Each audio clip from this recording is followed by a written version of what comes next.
Welcome mga kababayan. This is Attorney Fred Mison and this is The Agenda.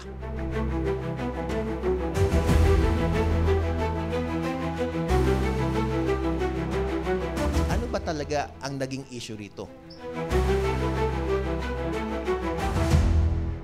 Implement contractualization here is really absurd and ridiculous already.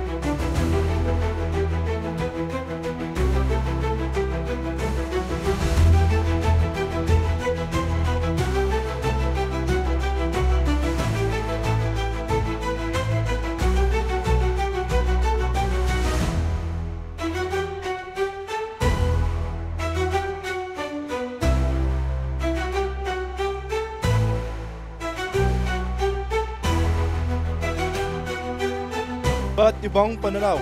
Isa ang agenda. This is Attorney Fred Mison and this is The Agenda.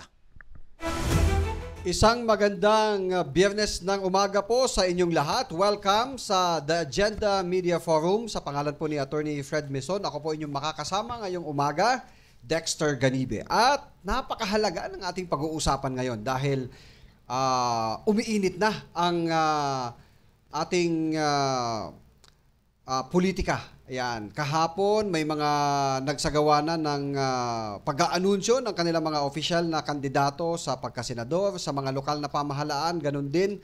Ngayong araw, tuloy-tuloy yan. At isa sa mga pag-uusapan, kabilang sa ating pag-uusapan ngayon, ilalatag muna natin doon sa mga nanonood sa atin online, mga nakamonitor sa ating live na telecasts, saan mang platform kayo nanonood, magandang umaga at welcome sa The Agenda Media Forum. Ang focus ng ating pag-uusapan ngayong umaga, ay yung pagpaparehistro. Hindi yung pagpaparehistro, hindi yung pag-file ng kanilang candidacy, kundi yung pagpaparehistro ng mga social media account ng mga kandidato. Yan, isa yan sa mga naging mainit na usapin nung nakaraang halalan dahil may mga nagbanggit na mukhang naaabuso ng mga kandidato ang paggamit ng social media para sa kanilang pangangampanya dahil wala pang regulasyon noon nung nakaraang halalan ang Commission on Elections. Pero ngayon ay meron na pong inilabas na guidelines ang Commission on Election kung paano nila ma-regulate, kung paano mamomonitor ang pangangampanya ng mga kandidato gamit ang iba't ibang platform ng social media. At siyempre, ano nga ba ang implikasyon nito? Paano maiiwasan yung mga, kasi di ba, naglalabasan yung mga mantakin mo si Pangulo o kung sino mga kilalang personalidad, napapasayaw, napapaindak, ayan, dahil dun sa mga makabagong teknolohiya. Makakatulong ito. Kung minsan may mga ibang tawag doon mga memes na paninira doon sa isang kandidato. Yun naman yan. Ano? Siyempre, paano nga ba yung implikasyon ng mga fake news at deep fake technology? At siyempre, ano yung mga bagong teknolohiya ngayon na makakatulong para mas ma-engage ng mga kandidato, yung mga ginigiliw nilang constituents, yung mga nililigawan nilang mga botante. May mga makakasama tayo ngayong umaga. Siyempre, para pag-usapan yung issue ng bagong regulasyon ng Commission on Election, makakasama po natin ngayong umaga si Attorney Maria Lourdes Fugoso Alcain. Ayan, siya po ang Chief of Staff ng Office of Commissioner Nelson Celis ng Commission on Election. Good morning, Attorney Maria Lourdes Alcain. Yan. Good morning, ma'am. Yan, naka-open na yung mic mo. Good morning po, Sir Dex. At syempre, kasama din natin, ito isang eksperto din to sa tawag dito sa election law. Yan. Si Attorney Mays. Mays na lang tawag natin, Attorney Mays Luchavez. Siya ay legal head ng Office of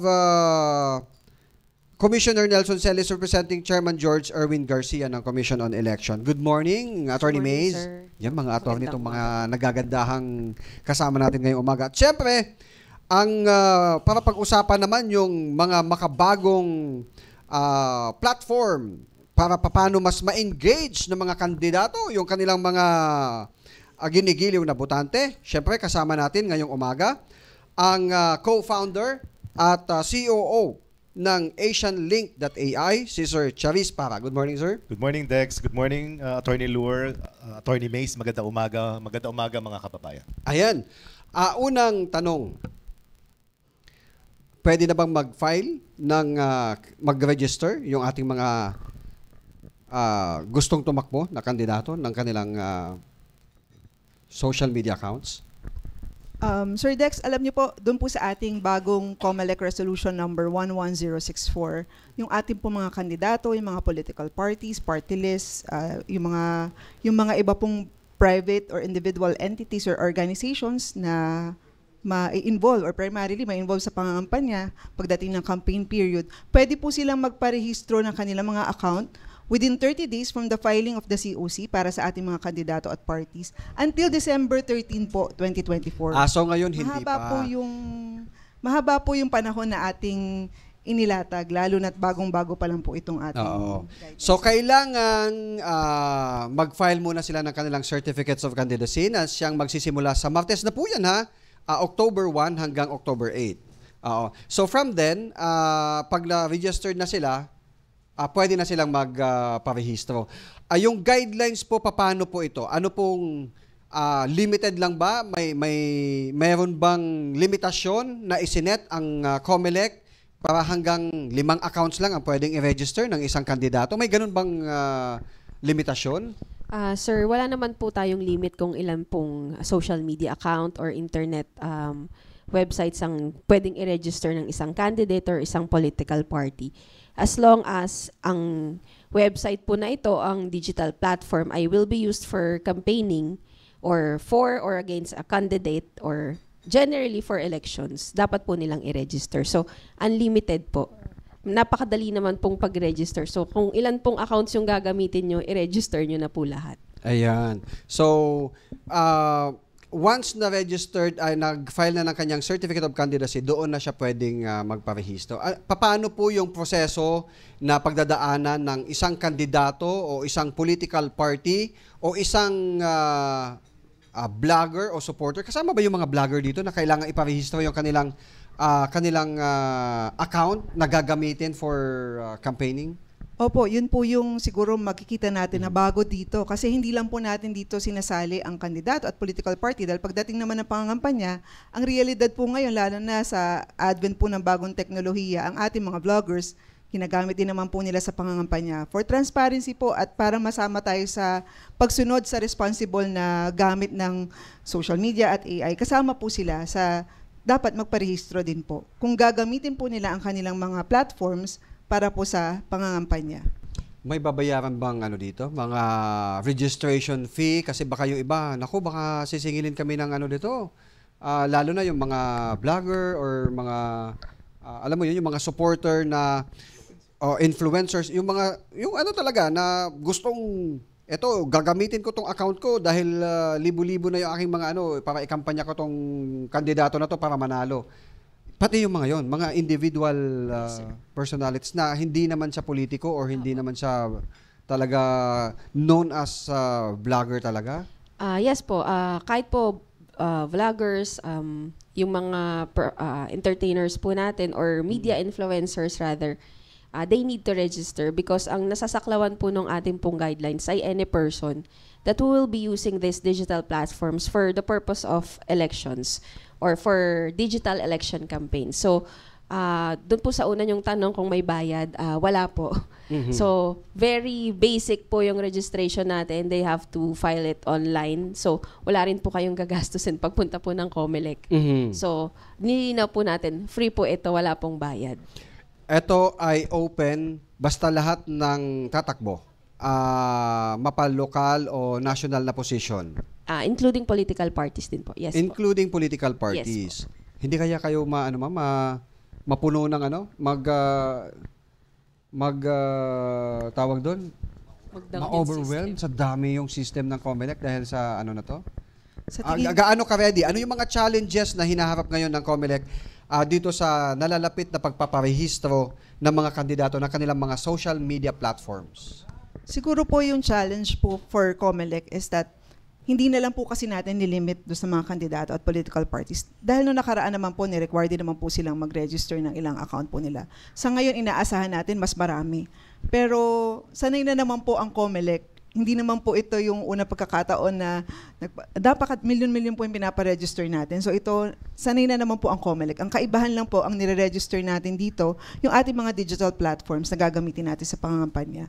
So kami po, meron po kaming task force na tinatawag, Task Force sa Katotohanan, Katapatan at Katarungan sa Halalan. O Task Force KKK sa Halalan. Oh. Opo, sila po, ito po ang kaibahan ngayon, meron po kaming focus po na grupo na tututok hindi lang sa pagpaparehistro, pero kundi sa detection, monitoring, pagpa-file ng complaint, motu proprio, magpa-file ng election offense complaint. May nakatutok na po ngayon at pagre-refer sa NBI, PNP. Meron pong, yun po yung paghahanda po na sa isang taon mahigit naghahanda po yung COMELEC para po dito. Ayan. Yung mga nakamonitor sa atin sa mga social media na naka-live ngayon, pwede po kayong mag-comment kung meron kayong gustong itanong. Mamaya si Miss Racklyn ay bibigyan tayo ng listahan kung may mga magtatanong online. Ano? Pero bago natin mag-dig deeper pa dito sa issue ng registration ng social media accounts or platforms ng mga kandidato, mga vloggers, supporters ng mga kandidato ngayong 2025 midterm elections. Dakuan muna natin itong isang bagong teknolohiya na siyang mag-i-engage.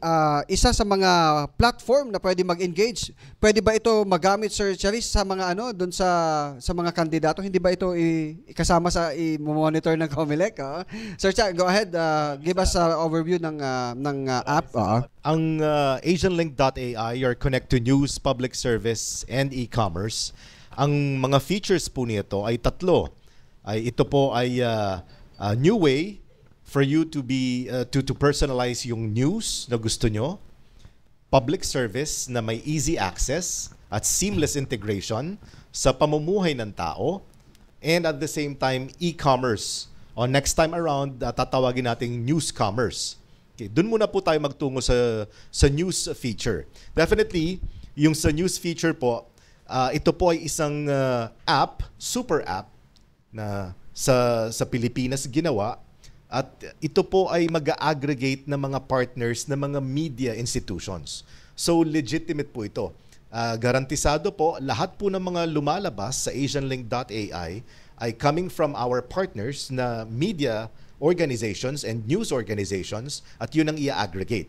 At yung i-curate naman na isasabay sa timpla ng kung ano yung latest sa mga news, ito ay ginagawa naman ng AsianLink sa pamamaraan na hindi nababago ang konteksto ng mga balita na na-aggregate nito. Ang tanong dyan, Sir Cha, baka mga taga-kandidato lang ng Metro Manila pwedeng mag-place ng kanilang kung anong gusto nilang i-engage yung kanilang mga voters. Paano naman kami mga nasa probinsya? Pwede ba kami dyan? Yan. Ang isang feature ay may tinatawag sa asianlink.ai na localized public service announcement. And at the same time, localized emergency broadcast management system, kung saan yung lokalidad mismo na nangangailangan ng impormasyon sa pamamagitan ng information na ipaparating ng, for example, yung chief LGU, o yung, for example po, ang COMELEC ay merong localized na head ng COMELEC. Ipag-ano na po natin, halimbawa po, sa probinsya na kung saan may i-announce po ito. Makakatanggap po ang mga registrants, and at the same time, yung mga nakatira sa particular na locality na yon, at yung constituency niya ng balitang ipaparating through push notification, personalized and targeted. Ibig sabihin, halimbawa, yung mga botante dito sa may bahagi ng, sabihin na natin, sa Pampanga. Tapos si COMELEC may gustong i-announce na particular lang doon sa mga taga-Pampanga. Yes, yun po. Particular, kasama po yun sa localized public service announcement. Sila lang yung mga katanggap doon. Yes. So dapat mayroon dalawa. Silang app na register. Sila ay naka-download ng asianlink.ai, naka-register, at yung naka-register na yun, dapat yung register na nasa Pampanga, yung address, or ikaw ay nandoon mismo physically sa Pampanga. Ayan. o kung saang mang probinsya na Open ba siya for ano, mga campaign materials? Pwede siyang gamitin ng mga as long as, syempre, nararapat sa batas ng Omnibus Election Code na ibibigay ng COMELEC at sila'y well-guided, bakit hindi? At dapat napapanahon. Ayan. Kapag wala pa sa panahon, hindi pwede. Ayan. Nabanggit nga ni Sir Cha yung kaugnay doon sa pangangampanya gamit itong mga mobile app o itong mga platform ng social media. Ano po ang regulasyon ng COMELEC para dito? Doon kasi 'di ba bawat isang kandidato ay mayroong airtime na binibigay para sa telebisyon, sa radyo. How about sa online? May limit ba dun sa airtime niya? Kasi 'di ba ang TV may sinet na pag 30 seconder ganito yung budget, kailangan mo magbayad ng 1 million for your 30 seconder na political ad. Pag sa radyo mas mababa ng konti ng 1 million. Paano pag dun sa sa mga online na mga sites nila, yung mga pinarehistro nila? Anong limit? Kung may airtime limit ba sila doon? Paanong regulasyon po doon, attorney?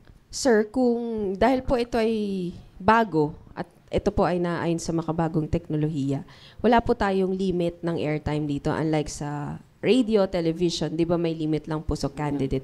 But hindi po doon natatapos ang usapan. Because the wait lang. Walang limit pero wait lang. Ano yung wait lang? Wait lang. Pero yung expenditures po na ginamit ng isang kandidato or political party in placing this digital platform campaign activities will be included in their expenditures doon po sa tinatawag nating SOSE. Paano po ito mamomonitor ng COMELEC? Kasi 'di ba meron tayo doon sa mga social media na pwede mong i-boost yung campaign ad. So, paano mo mamamonitor po yun? This is not the first time po that the COMELEC will be monitoring the social media accounts. In fact, in 2022 and 2019, we already requested the candidates to submit all their online platforms. Pero hindi pa po ganun katindi yung pangil ng komisyon. So, this time, medyo may pangil na po tayo.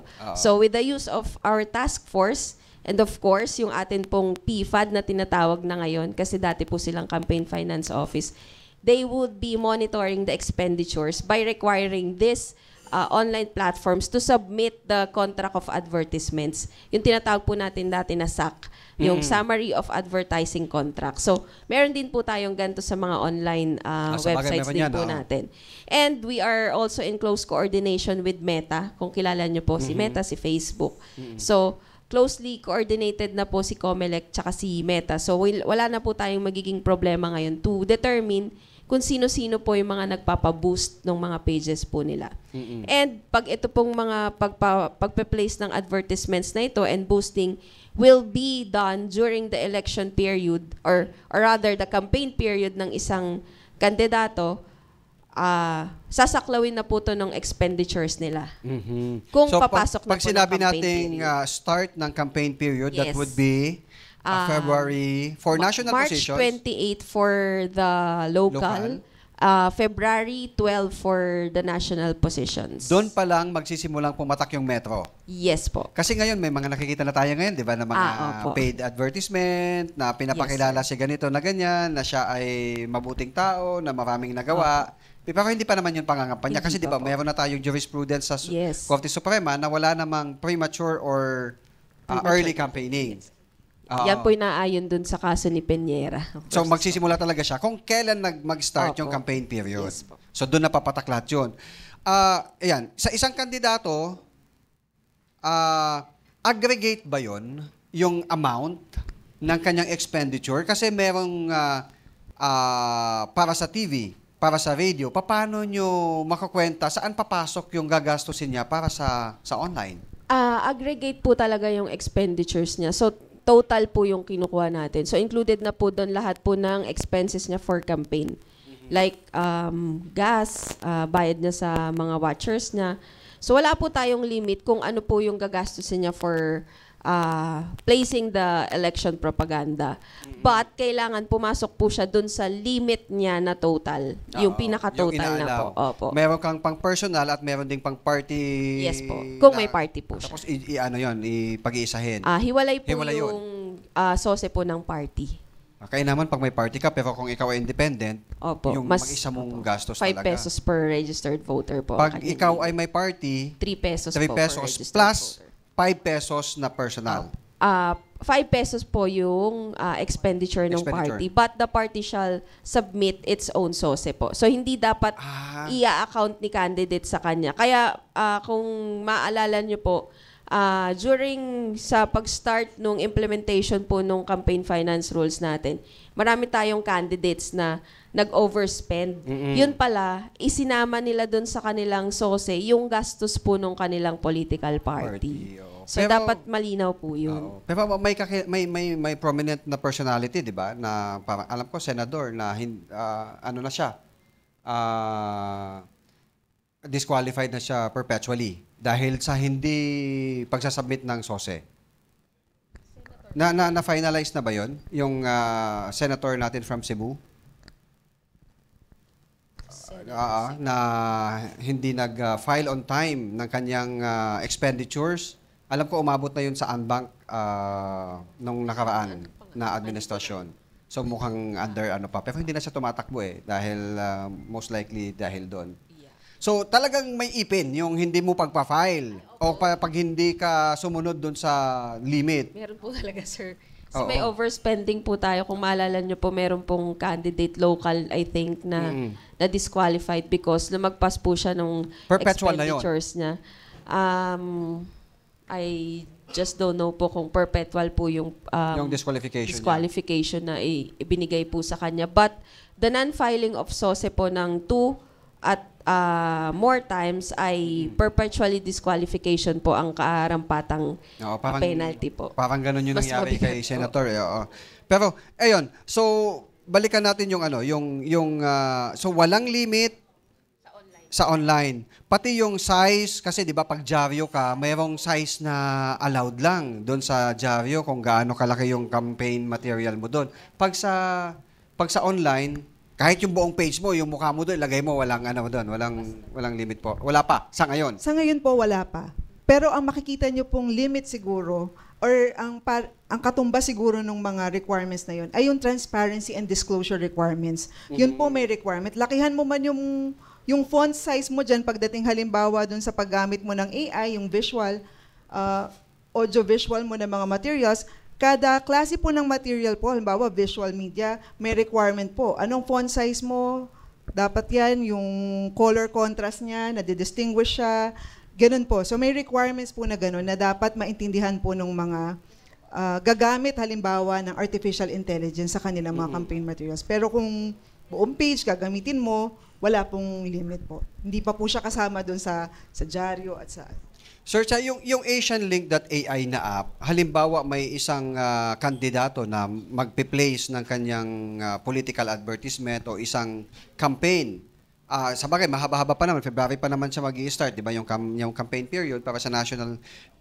itong mula ngayon hanggang sa January or bago mag-campaign period, ano po yung mga special features na pwedeng mapakinabangan ng mga kandidato diyan na Ilalayo ko muna Dex siguro syempre sa usaping politika. Okay. Kasi syempre ang AsianLink.ai, your connect to news, public service and e-commerce ay talagang for info dissemination. Yan for dissemination. Okay? And at the same time, a digital bridge para yung ating mga kababayan ay sa pamamagitan ng teknolohiya ay makalapit sa mga government institutions sa pamamagitan ng ating app. Okay. Halimbawa, Sir Cha, yung may napansin si isang AsianLink user na nako, itong size ng tarpaulin ni Congressman hindi sumusunod sa hindi sumusunod dun sa patakaran ng ano bang pwede niyang gawin? Magagamit ba yung AsianLink para magsumbong sa comment? Salamat Dex sa tanong na yan. Ang AsianLink.ai ngayon ay may tinatawag na event or crime reporting. Kung saan dati hanggang ngayon naman ay meron pong 911 ang ating PNP. At yan po ang ating kaagapay ngayon. Ngayon po, sa pamamagitan ng asianlink.ai, ay kapag kukunan mo lang, alam na po ng nearest police kung saan po yung ito. Real time. Okay. Ngayon po, pag-uusapan patungkol sa COMELEC o may vote buying and everything, sa ngayon, hindi pa po, wala pa pong systems and technical integration ang COMELEC dahil po ito ay for crime reporting pa lang. Siyempre may mga darating ang pagkakataon, sa mga susunod na pagkakataon, kapag may partnership na po ang COMELEC at ang AsianLink, pwede na po sigurong pumasok yan dahil jurisdiction na ng COMELEC pagdating sa mga political crimes. Pero sa ngayon, hindi po muna. Ang focus po ng asianlink.ai ay event and crime reporting. Na sa mga susunod na pagkakataon siguro mas mapapalawak pa natin yung serbisyo. Hawak ang inyong cellphone, smartphone lamang, ay makakarating na agad sa nearest police station yung nais nyong isumbong. Yun. Baka sa mga susunod na linggo, meron ng ganong feature siguro, Sir Cha. Kasi di ba, habang papalapit, kailangan din ng COMELEC ng mga mga mata. Na, kasi hindi mo lahat mamomonitor yan eh. Yung mga gumagamit ng malalaking font o kaya sumobra yung airtime nila, naka-monitor ng mga ganito, ganyan sa mga TV or sa radio, gumamit ng mga foul words o mga ganon. So kailangan mo ng mata ng publiko na siyang magsusumbong doon sa mga violations ng mga kandidato. Na parang pwede ba 'yun yung may sistema ba yung COMELEC doon para tumanggap ng mga reklamo ng laban sa mga kandidato? Currently po, we have modes for filing the petitions. Doon sa COMELEC mismo, Yes sa po. mga local COMELEC offices? Yeah, during the barangay elections, we had a task force delegated to accept these complaints. Those who are posting their posters ahead of the campaign period. Yung mga bawal paglagyan ng mga tarpaulin. Mga malalaki, sumusobra. And May parusa ba yun? Yeah, actually. It's a violation po. Sabi ni kandidato, hindi, tinanggal ko naman kagad nung sinita ako. Meron naman po pwede bang silang lusot notice actually. Binibigyan po sila ng due process to remove that. But if they're gonna stay it there after pa rin nung pagsita or yung summons po sa kanila, then the violation would set in. So this during that time, during the barangay elections po, sa task force were delegated to accept yung mga complaints. So people, yung private parties po talaga ang nagsasubmit ng mga complaints na ito po yung kandidato namin, ang laki ng poster nakalagay sa barangay hall. So, based from dun sa complaints ng mga tao na yun, nagkaroon po ng motu proprio petition tong task force natin for the election offenses of these candidates. So, probably in the 2025 election, since wala rin po ang COMELEC na talagang website dedicated para i-upload itong materials na ito or itong violations na to. We're still banking on the eagerness of the parties or the private people na, na sila po ang magsuplong and to call the attention of the COMELEC kung lumagpas po ito sa mata ng mga task force na meron tayo sa komisyon. Mapapano po yung guidelines para dun sa mga media outlets na may TV na, may radyo pa, tapos meron silang online. Paano yun? Kailangan ding i-registered ng mga media outlets na itong online ay tumatanggap ng political ad or something na gano'n? May gano'n bang provision? Para po dito sa kasi particularly dito sa guidelines na to, basta po kahit po hindi nyo dinisenyo para sa pangangampanya yung inyong platform, yung inyong digital platform, online, social media account, website, pero gagamitin nyo po siya para to promote yung pagkapanalo or yung defeat ng isang candidate sa isang partisan political activity at pangangampanya, dapat po i-register nyo na. Bakit po? Dahil kahit po hindi po kayo agad makasuhan ng election offense sa pag-violate po ng rules, meron po kaming, sabi nga ni Attorney Miss, may mga partnership po kami at pagtitibayan pa namin yan with the technology platforms. Sabi nga natin, sa bagong sa bago kasing problema na dala ng bagong teknolohiya, bagong solusyon din po tayo. Hindi na po tayo nakatali doon sa matagal na proseso ng mag-iintay po kami na magpa-file ng complaint, petition, ang tagal po no, natapos na, nanalo na siya, next term na po ulit. Ngayon po, bagong problema ng teknolohiya, practical at bago din ang solusyon. Ibig sabihin, may kausap na kami kay Meta. Ito lang yung mga impormasyon na kailangan namin ibigay sa kanila. Meron kaming special government channel. And sabi nga namin, halimbawa kay Meta, hindi po namin kaya ng 6 na buwan o ilang buwan. Kailangan agad-agad. And nag-example kami recently lang nung nag-usap kami, 2 days na take down po agad nila yung account. Ganun po yung gagawin namin action. Kung hindi nyo po ni-register at primarily used, pagdating ng campaign period sa pangangampanya, nakita namin yan, then ipapa-take down po namin na ipapa-take down. And I think, masakit po yun kung yun ang gagamitin mo talaga for meron ka ring economic gains from that. Kung meron ka ng 2 milyong followers and then take down ka lang, ba't ako maniniwala sa'yo? And isa po yun, dahil gusto namin kung registered ka because you're trusted to give the correct, tama, tapat, credible na information. Oo. So, kung medyo may tinatago na yung isang politiko, isang kandidato, medyo red flag na yon sa mga botante. Siyempre, may matatalino naman yung ating mga botante. How about ako personally? Ayan, di naman ako kandidato. Pero may sinusuportahan akong gusto kong manalo. At yung aking social media account, medyo marami-rami na rin. Halimbawa, may mga 10,000, 20,000 followers na rin ako, gagawa ako ng mga vlog na, ito, iboto nyo si ganito, ganyan, during campaign period na, kailangan ko bang i-register yon yung aking personal account? Sabi ko nga po, kahit hindi mo dinisenyo yan para ipangampanya, pero pag nakita po namin, pagdating ng campaign period, ang primary use na ginagawa mo ay para mangampanya, kahit hindi lang isang tao, 10 kandidato yung pinapangampanya mo. Ibig sabihin, primarily used for campaigning talaga during the campaign period. Then kung ako po sa inyo, may ilang milyon kayong followers, iparegister nyo na po. Kasi kung talaga naman pong gagawin yun, bakit ayaw nyo pong maging transparent? Gugustuhin nyo rin po maging transparent at maisama kayo doon sa nire-register sa COMELEC dahil naniniwala kayo na tama po yung sinasabi nyo at hindi kayo magkakaproblema dahil susunod kayo sa regulation po. Attorney, pro bono lang naman yung ginagawa ko. Hindi naman ako tumatanggap ng bayad doon sa mga kandidato. Paano pag ganun yung mga pag-reason nila? Pro bono din naman pong pag-register, sir. Ayun. So, wala naman pong bayad.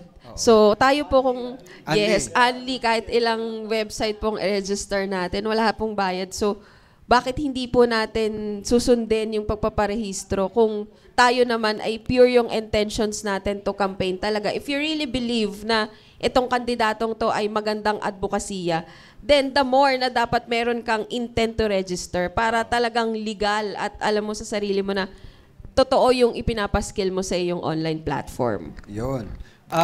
How about yung paggamit ng social media, pinapayagan naman sa atin na siraan yung isang kandidato. Pwede yun?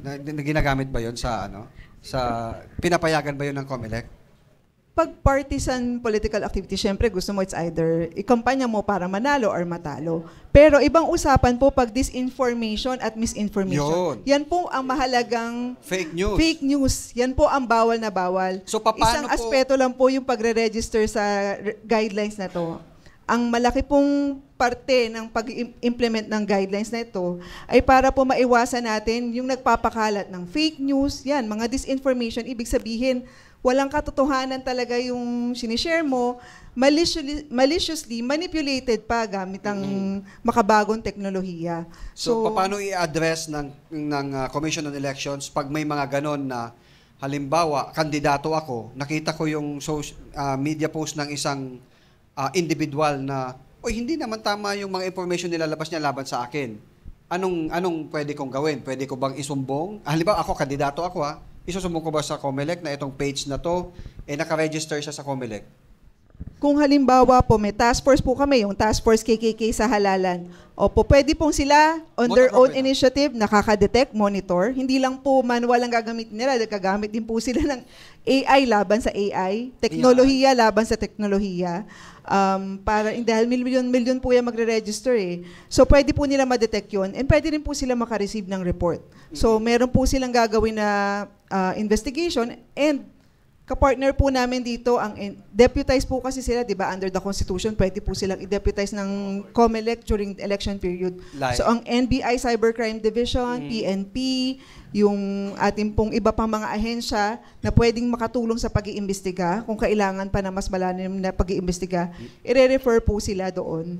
Para po, sabi nga natin, kahit walang magreklamo, pwede pong motu proprio ang COMELEC po mismo mag-file po ng complaint sa aming law department. Itong task force, magpa-file po siya. Paano po yung proseso doon, attorney? Halimbawa, may post ako na misinformation. Ako ba'y automatic na i-take down or makikipag-communicate mo na ang COMELEC na yung post mo ay may misinformation, kailangan mong i-take down yan? Or bibigyan kita ng 3 araw? Paano ba yung regulation doon? Actually, meron po tayong dalawang kinds ng misinformation. Misinformation against the COMELEC itself or the electoral process and yung mga paninira po sa kapwa nila kandidato.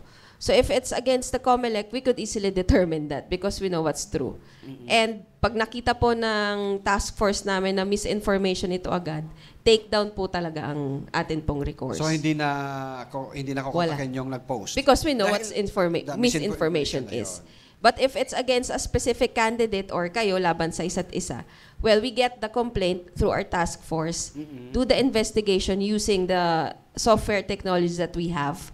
Kasi we have to determine din talaga if it's misinformation or disinformation. And we could also endorse it to our partner agency, like for example, the Cybercrime Division, para po malaman natin kung ito ba talaga ay paninirang puri sa isa. From there, a petition po would be instituted for an election offense against that erring party. So, ang daming lumulutang na mga issue, ano?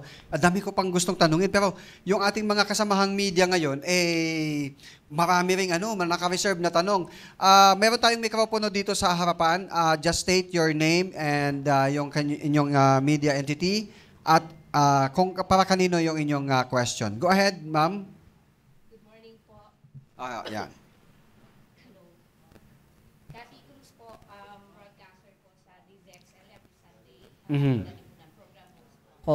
And also sa tuklasinnatin.net.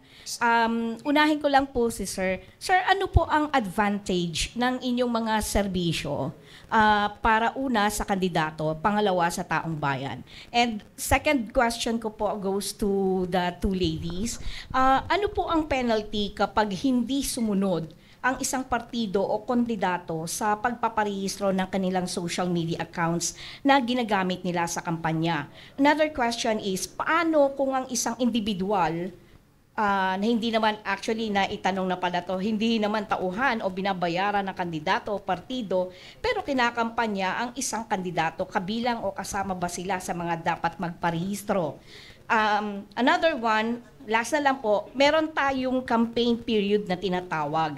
Paano nyo makokontrol ang kampanya through the FB Messenger or text na pagkampanya kahit tapos na ang araw ng kampanya o ginagawa mismo nila sa araw ng eleksyon? Ayan. Because you cannot control that, the FB Messenger and text. Ayan. Unahin natin yung tanong para kay Sir Charis. Go ahead, Sir Charis. Maraming salamat, ma'am, sa inyo pong tanong.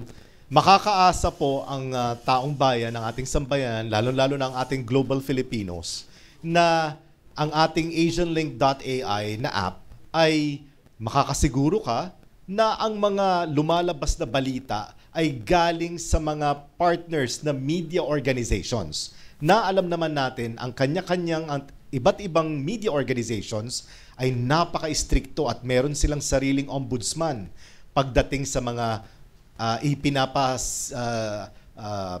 bahagi nila or ipinapamahagi o isinisiwalat. Lahat po yan dumadaan at aming pong ina-aggregate. So meaning to say, yung lakas po ng individual na media organization. Lahat po yun makakasama at makikita nyo po sa asianlink.ai.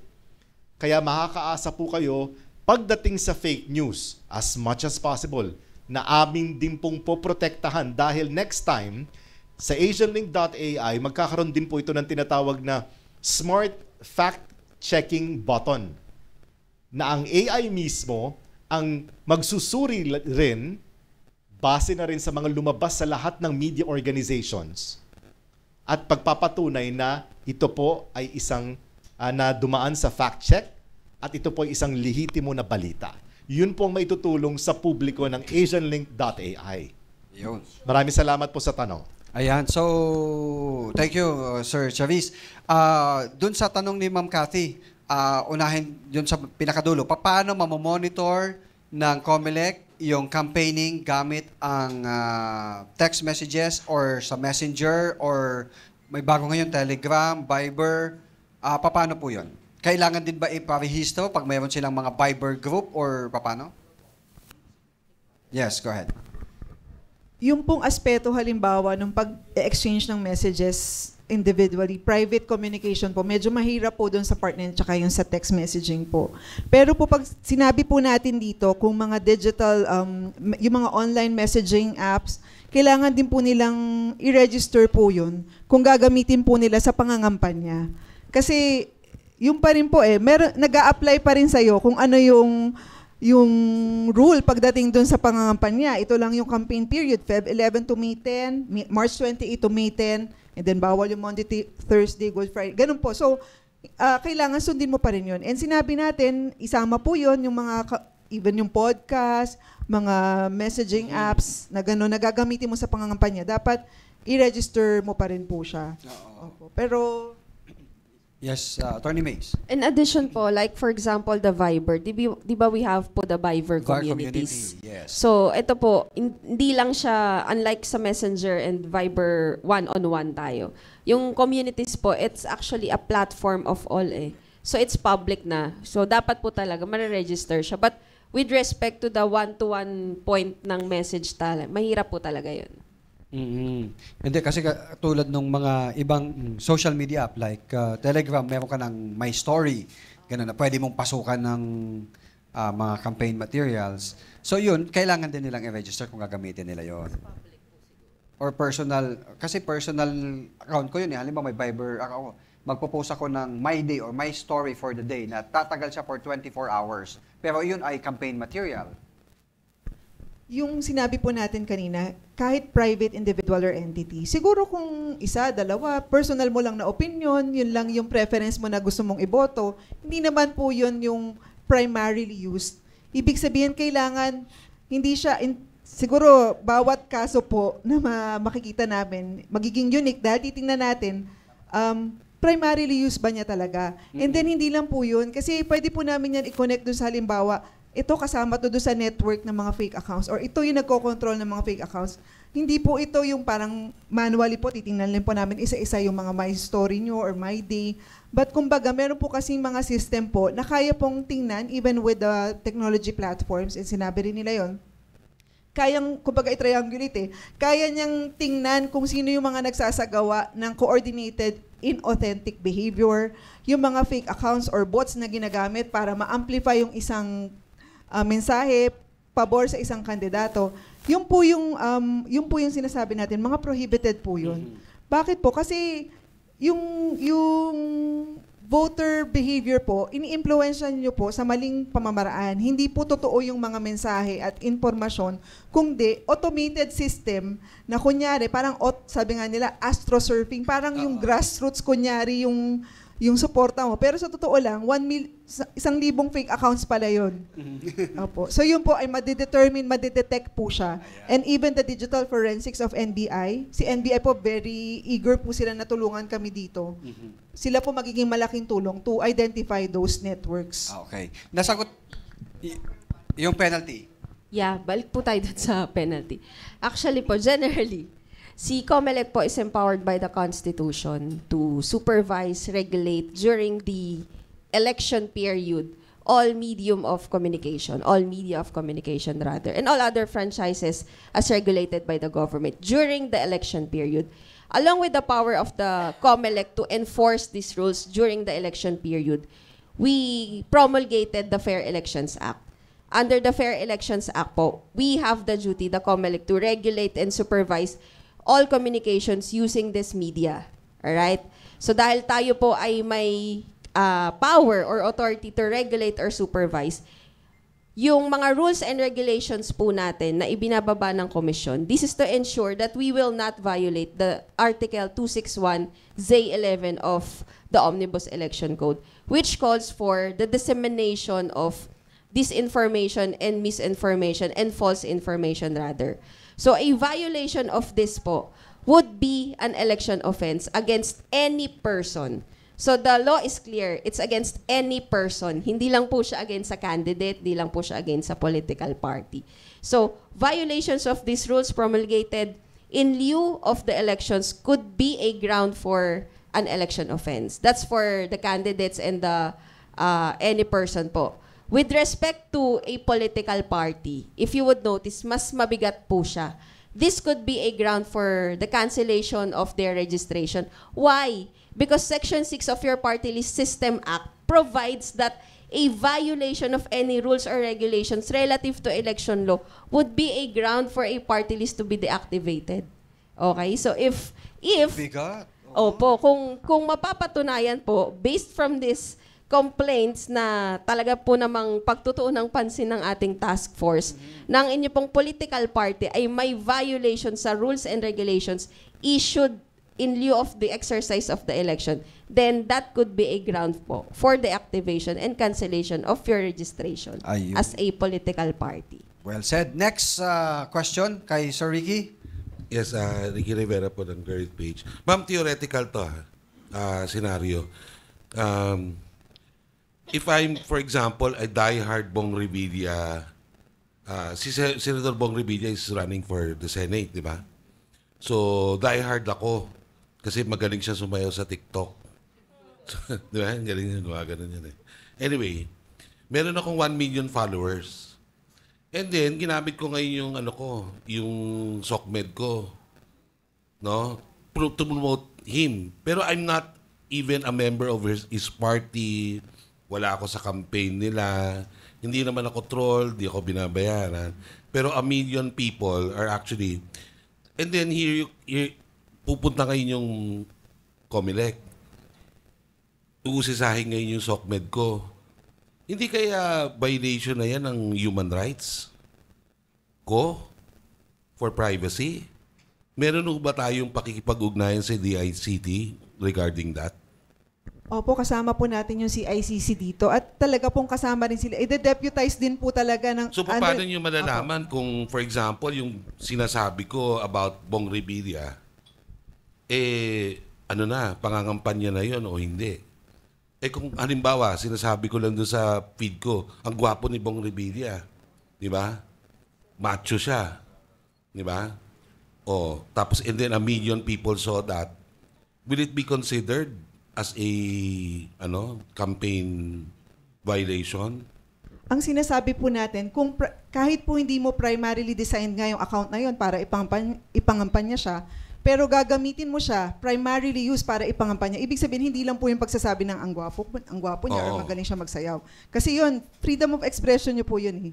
Precisely. Kaya So, yung mag-express nun. Paano kung sinite ko lang yung mga batas ni Senator Bong Revilla, for example, will it be considered as a campaign thing? Kung yung po ay pagsasaad lang ng mga factual information, hindi po yan parang nakakahon na black and white, I think eh. Dapat po makita dyan na talagang ikaw ay nangangampanya na talaga.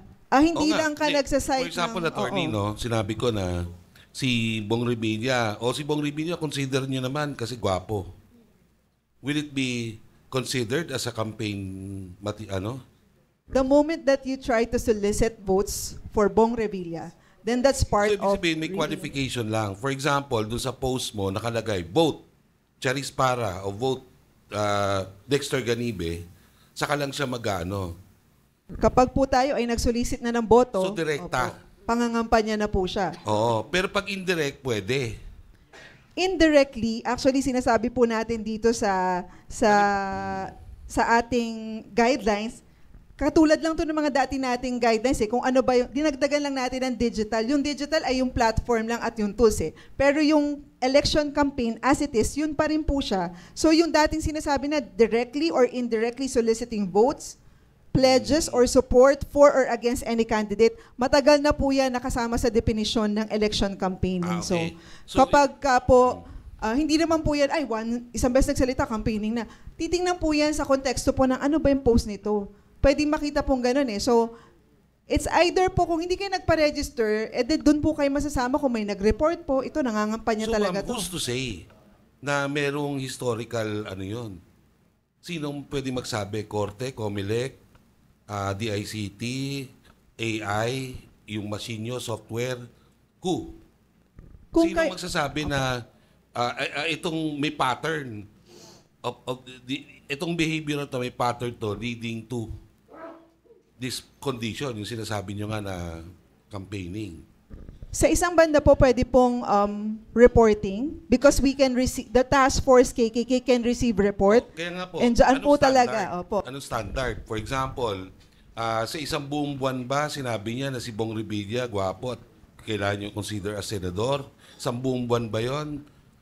Buong campaign period ba?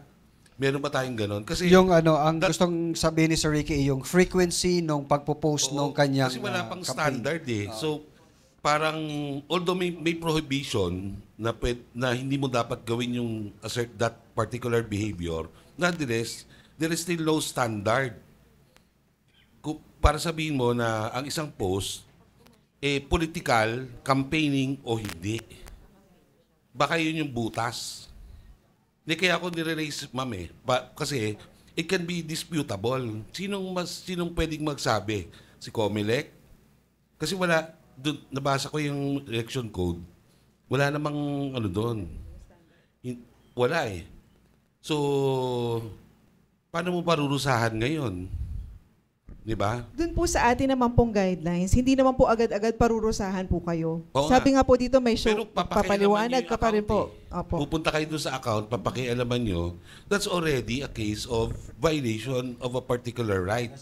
Hindi po namin siya papakialaman, sir. Kasi kung halimbawang naka-receive kami ng report, base dun sa report, opo, may report po, doon po namin kayo sasabihin na kasi there's due process Pero po, ma'am, sinabi nyo kanina, motu proprio.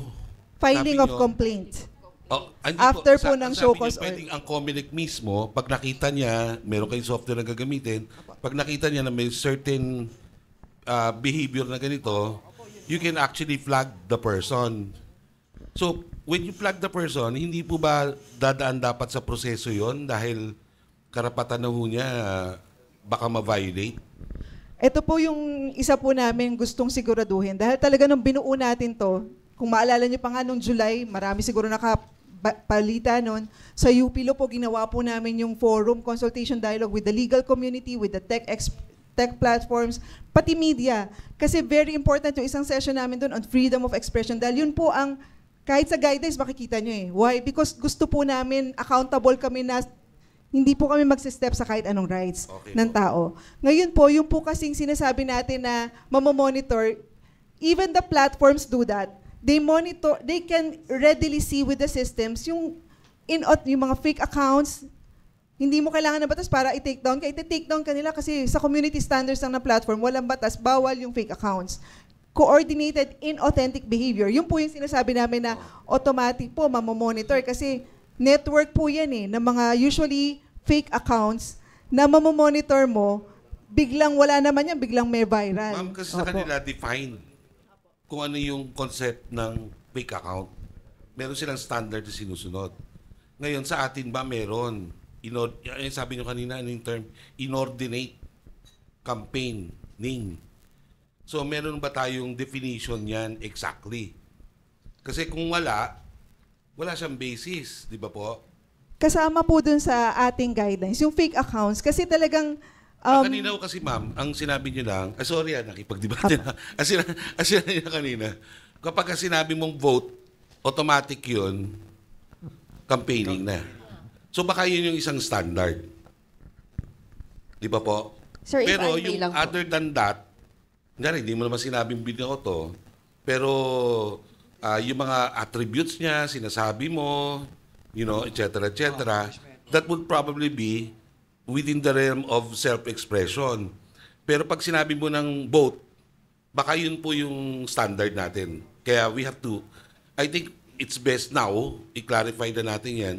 Kasi pagka mamaya, pagka pumunta na yan doon sa, i-announce na ng ating mga kapatid dito, baka hindi pa klarado kung, kasi klarado yung penalty, behavior, pero yung basis for saying that this behavior is violative of the law, yun ang po ang kailangang I-clarify lang din po namin, sir. Salamat po. As mentioned earlier, these activities lang naman po would be taken against a candidate or any entity pag pumasok na po si campaign period. Feb 11 for the national and March 28 for the local.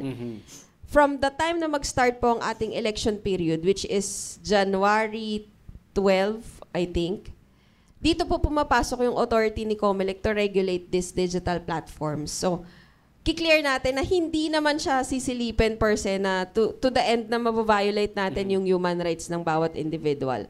So, iimbestigahan lang yung account mo pag may nag-flag sa'yo, may nag-complain sa'yo. And yung motu proprio petition na sinasabi natin, motu proprio in a sense na si COMELEC ang magfa-file, but bago tayo dumating doon sa point ng filing na ito, merong investigation, merong referral sa mga agencies na tinatawag. Medyo may misconception po kasi tayo doon sa motu proprio na pag sinabi natin na on its own, automatic, nag-violate si sir. Kakasuhan natin. Hindi po ganon. We have a letter or summons asking the other party to explain or to take down that website or post. So, hindi po automatic yung petition. Hindi porket sinabi natin na motu proprio, ay kakasuhan kagad. Of course, we have to observe due process din po. And yun yung isang standard na sinasabi natin na mag-start ito during the election period for any person, but for a candidate or a person who is running for a position, magiging candidate lang naman siya pagpasok po ng campaign period natin. So doon lang po natin masasabi na ang activity na ito ay partisan political activity. And the election code actually defines kung ano po itong election campaign na yun. Yun po ay mga activities na partisan political activity during the campaign period po. Ayun. Attorney, Dinawin din po namin yung... Sandali lang sorry. po. Sinasabi nyo, effective lang siyang kandidato pagka nag-start yung campaign period. Di ba ang officially candidate siya pag diniklara ng COMELEC na official candidate na sila? The law provides po na ang candidate ay kandidato during the start of the campaign period po. Pero officially, pag dineclare silang official candidate, consider na silang candidate. No po. Hindi pa. So only the start of the campaign. Yes po. Ayun. Dinawin lang po natin siguro yung tungkol dun sa fake accounts. Sa fake accounts po, kasi ito po, sinabi namin may pagpa-partner tayo with Meta. Bago pa po mabuo tong guidelines na to, sometime nitong early this year, ang Commission ng Election ay isa lang sa ilang election management body, siguro 3 lang, yung inimbitahan ng International Foundation for Electoral System, kasama ang lahat ng big boss na mga platforms na ito, Google, Meta, TikTok, all of them, para bumuo ng isang voluntary election integrity guidelines for tech platforms. Ibig sabihin, bago pa po namin to binuo, meron na po kasing commitment yung mga, hindi lang yung sa Asia Pacific or Philippines na Meta or TikTok, but doon sa kanilang mga headquarters, nag-commit na sila that they will follow these guidelines, voluntary guidelines. Launch pa po ito nitong March sa ating Summit for Democracy sa Korea, dahil lahat sila nagko-commit, alam nila yung banta sa election integrity pagdating sa disinformation, misinformation, pagpapakalat ng fake news. So sila na mismong tech platforms nag-commit na tutulong kami sa inyo. Yun ang kaibahan ngayon. Ibig sabihin, hindi na po kami mismo yung magte-take down ng fake accounts nyo. Kasi sa level pa lang po nila, iti-take down na nila yung fake accounts nyo. And wala pong batas na sasakop sa kanila para sabihin na, bakit nyo tinanggal yung fake account ko? Fake account ko yan. Diba? Ako may karapatang gumawa ng fake. Hindi na po. Kasi Kasama po yun sa commitment nila na ma-uphold ang election integrity sa iba't ibang bansa. At one point, meron kami sa Nepal noon, 10 na election management bodies all over the world.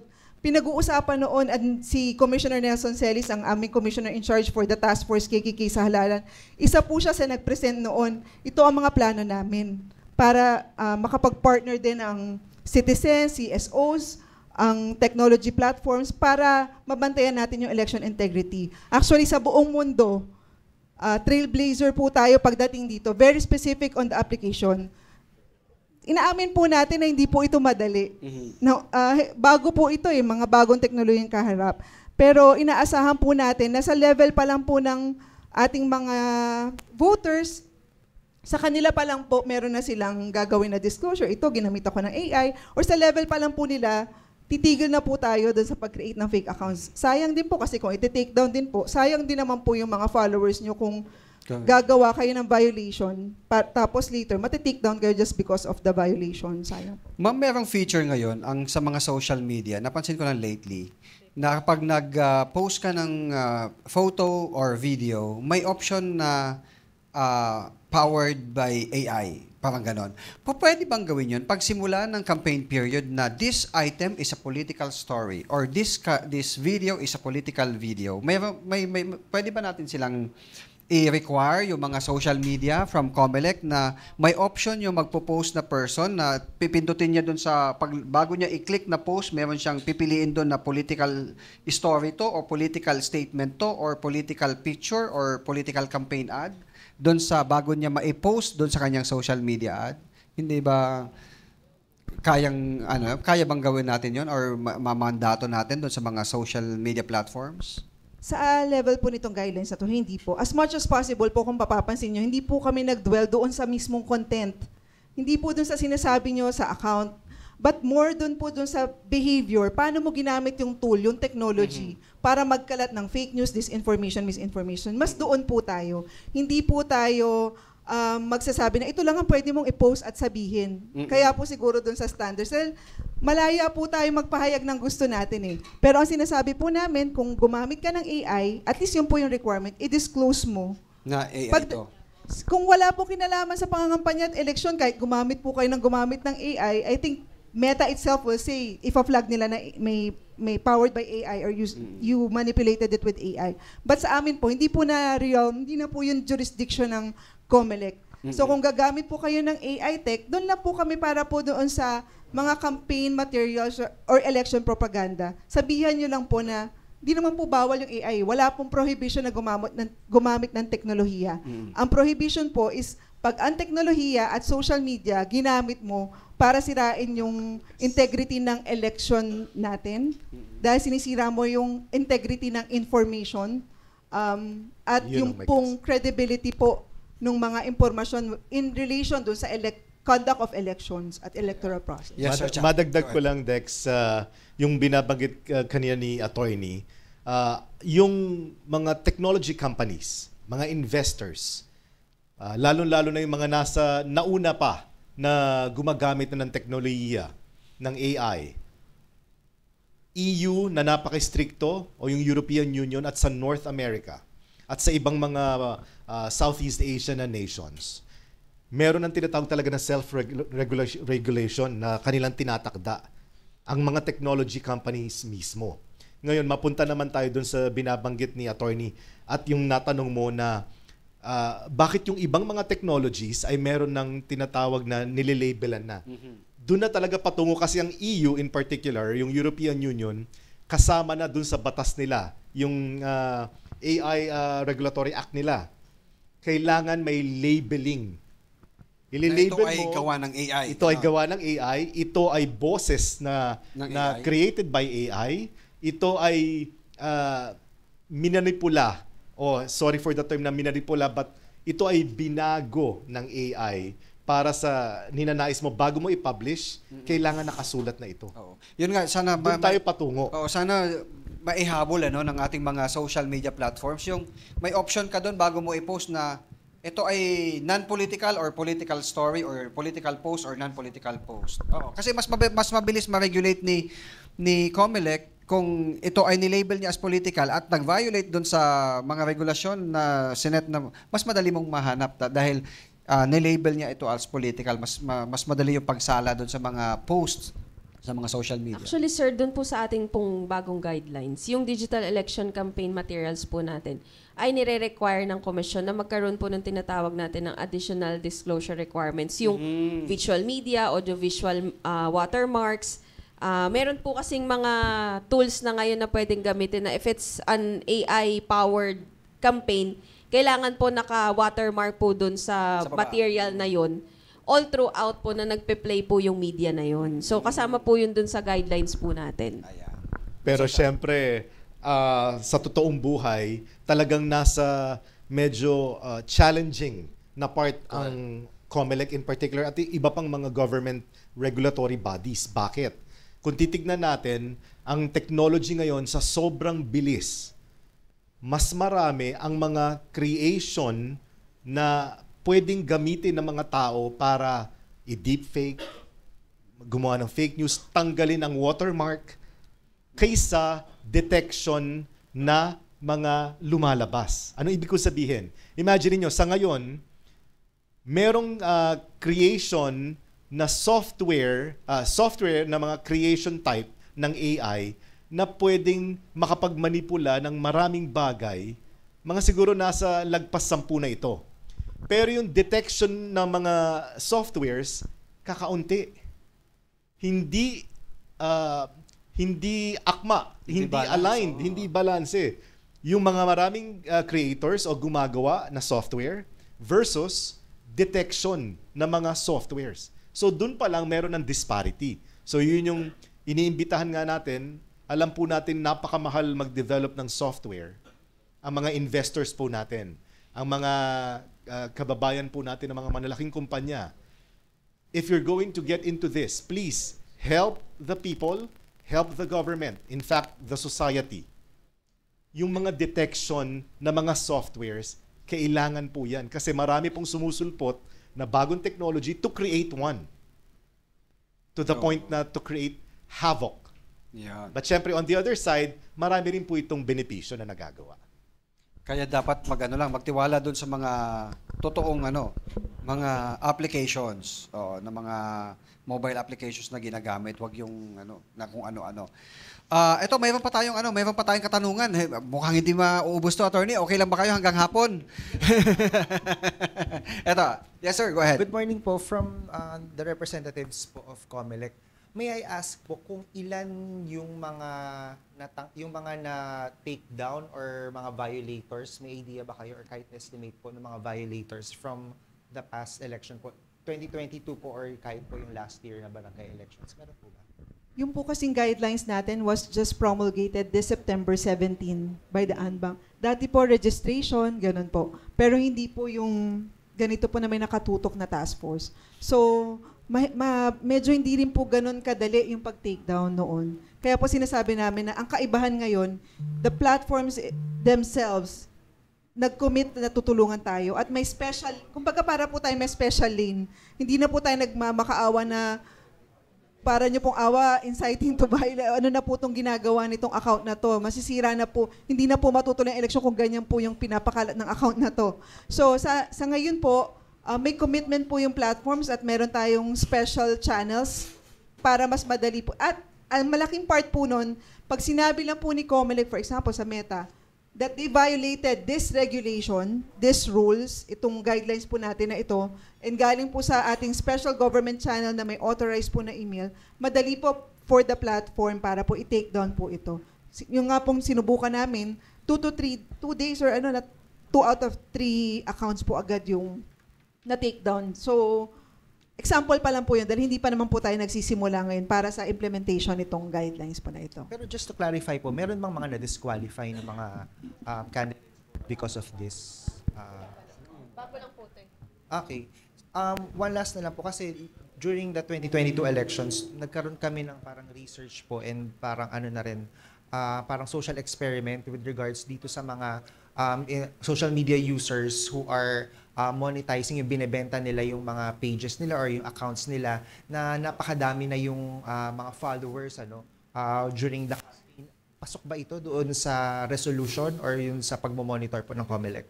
Paano niyo po ito hinahandle? Yes, Attorney Mays. Yung guidelines po natin for the digital election campaign, kung ito pong mga platforms na ito ay used primarily for election partisan activities or partisan political activity rather, they will be included po. But with respect to the aspect na binibenta nila for politicians, I think it's a different matter na po out of the grasp of the Commission on Elections because sa kanila na po yan yung bentahan na po na nangyayari. But for the digital election campaign na pinopost po dito sa mga online platforms na ito, yes, they will be included naman po. Regardless kung ibinenta or hindi. Pero kasama ba siya doon sa ilalagay or ide-declare ng mga meron silang yung binili po nila? Yeah, of course, opo. Ayan, isang katanungan pa? Yes, go ahead. Sir? Mr. Chot Velasquez ng Elizalde Broadcasting. I'm the Executive Director. So ang curiosity ko, doon po muna sa Asian Link, ano? Yung mga magre-report, for example, no, kung whatever related sa ano, are you going to reward them kung magre-report using yung Asian Link or out of your patriotism, nationalism, and AsianLink.ai, you're connected. Yun yung isang tanong ko po sa Asian Link, no? And also yung owner ba kung magpa-participate sa inyo, what's in it for them? Like sa amin, no? Kung we will get connected to Asian Link, what's in it for me, for us, no, to connect with Asian Link? Yeah. Maraming salamat sa tanong mo. Naniniwala po ang Asian Link, ito'y base na rin sa aming research. Ang Pinoy po ay talagang mabait. Ito po ay meron talagang taglay na good Samaritan in them. At ito pong event and crime reporting po ay yun po ang nagiging pundasyon. Yung mga nais po na mag-report para po sa unang-una kung sila ay apektado. Kunyari sila ay may concern. And at the same time, gusto po nilang gumawa ng mabuti para sa iba. Yun po talaga yung naging basihan kung bakit po itinuloy po ng AsianLink.ai na magkaroon ng event and crime reporting. Ngayon naman po, what's in it for the person na user? Kami po, ang AsianLink.ai, kasama na rin po ang citizen journalism o citizen journalists na kung tawagin natin yung mga civilian, ay naniniwala po sa kasabihan na para po magkaroon ng magandang public safety, hindi lamang po ang otoridad ang may kinalaman dito o may concern dito. Ito po ay dapat maging responsibilidad ng lahat. Kasama na rin po ang mga users ng AsianLink.ai, kasama na rin po ang mga common tao, lalo-lalo na ang masang Pilipino. Kasama sa pag-educate na maging responsableng user ng social media platform. Last question. Yes, sir. Go ahead, sir. Good morning po, Madam Comelec. Mga madam na taga-Comelec. Hindi naman siguro mapipigilan na eh. Dahil wala naman batas sa pwedeng humadlang sa kailang pangangampanya na ngayon. Kahit wala pang election period. Obvious ba? Di ba yung mga commercial ng mga politikos ngayon?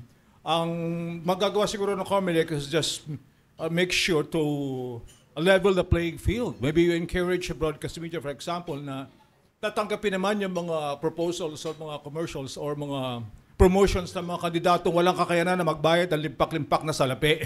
Di ba? Sa broadcast media, lalong-laro na. And encourage, pwede ba yun? From the Comelec and encourage naman ang private sector, especially private media, to play to level the playing field and to accept ito and subsidize somehow yung mga candidates who have the least means, di ba? But they have the full capacity to run and be rightful and honest citizens, honest officials of our land. Yun lang po. Ano po masasabi po nito? Yes, sir. I agree with you na kailangan po natin talagang i-level the playing field of all the candidates. That's why in the disclosure of our expenditures, meron po tayong limit na itinakda. And bagamat wala po tayo ngayong guidelines or wala po tayong batas na nagsasabi na pwede pong ikarga ng mga private sectors ito pong maliliit na mga kandidato natin.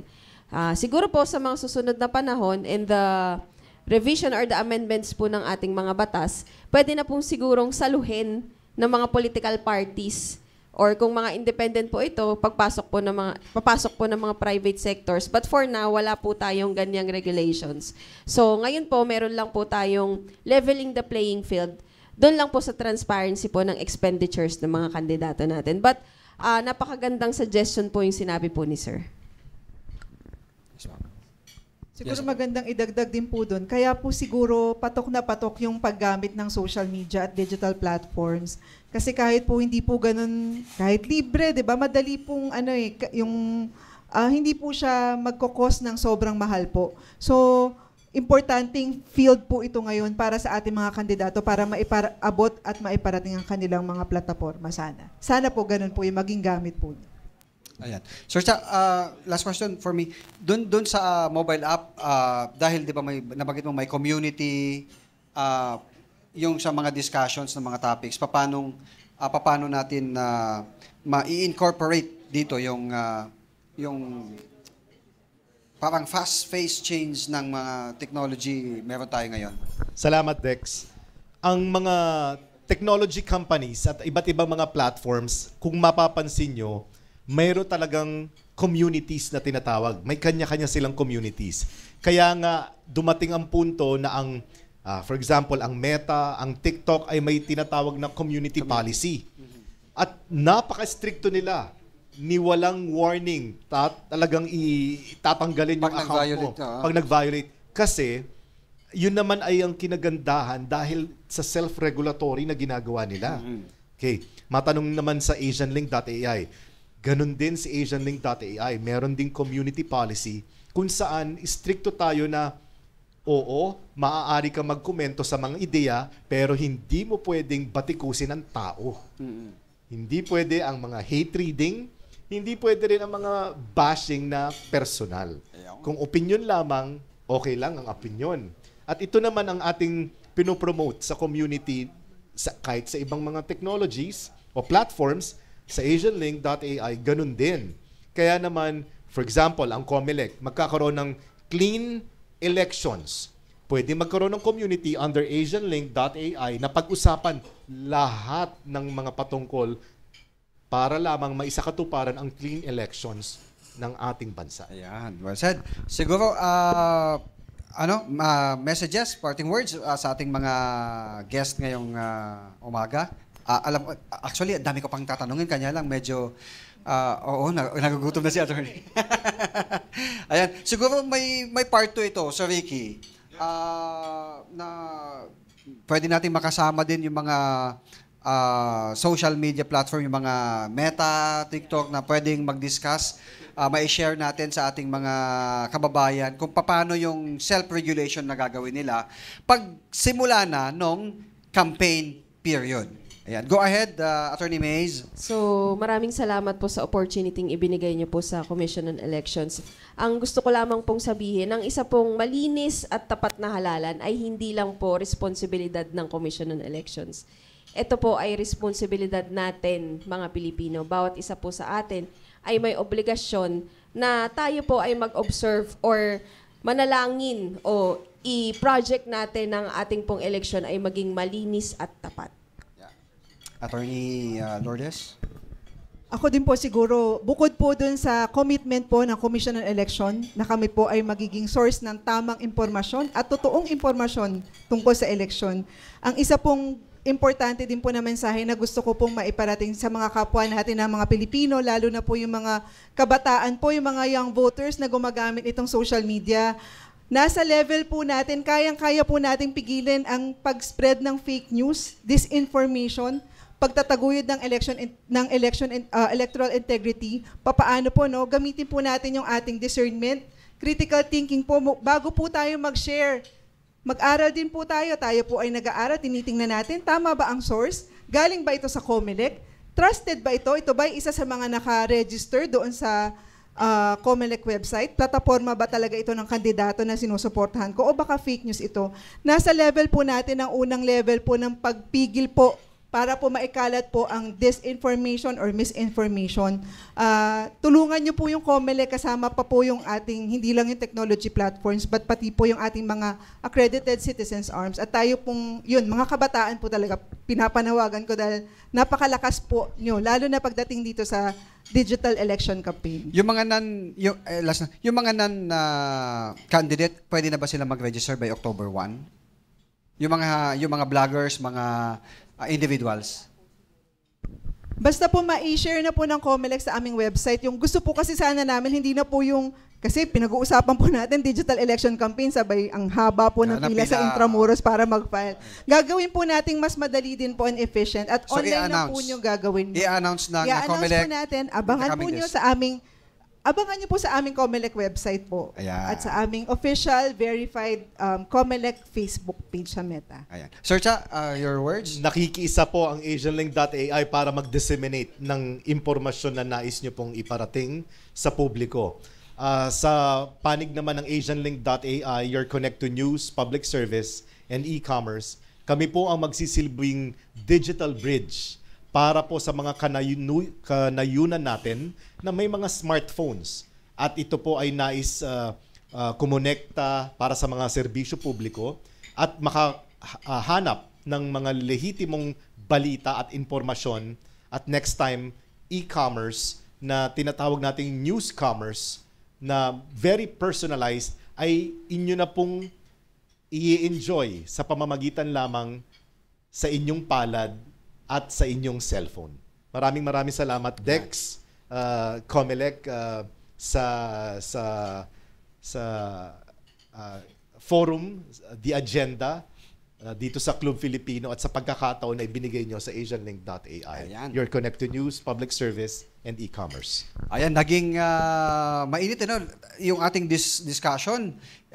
Tulad ng sinasabi natin, pwedeng magkaroon ito ng part 2 at mas laliman pa natin yung ating pagtalakay doon sa mga issue dahil ito ay bago. Maraming interesado na malaman kung ano yung mga dapat, hindi dapat gawin sa paggamit ng mga social media platform pagdating ng halalan. So, naway nabigyan namin kayo ng liwanag doon sa mga madaming questions sa inyong isipan. Bagamat limitado yung oras natin, we will make sure na magkakaroon pa ng mga susunod na forum tulad nito. At sa pangalan po ni Attorney Fred Mison, ako po si Dexter Ganibe, ang inyong nakasama dito sa The Agenda Media Forum. Magandang umaga po, magandang araw po sa inyong lahat.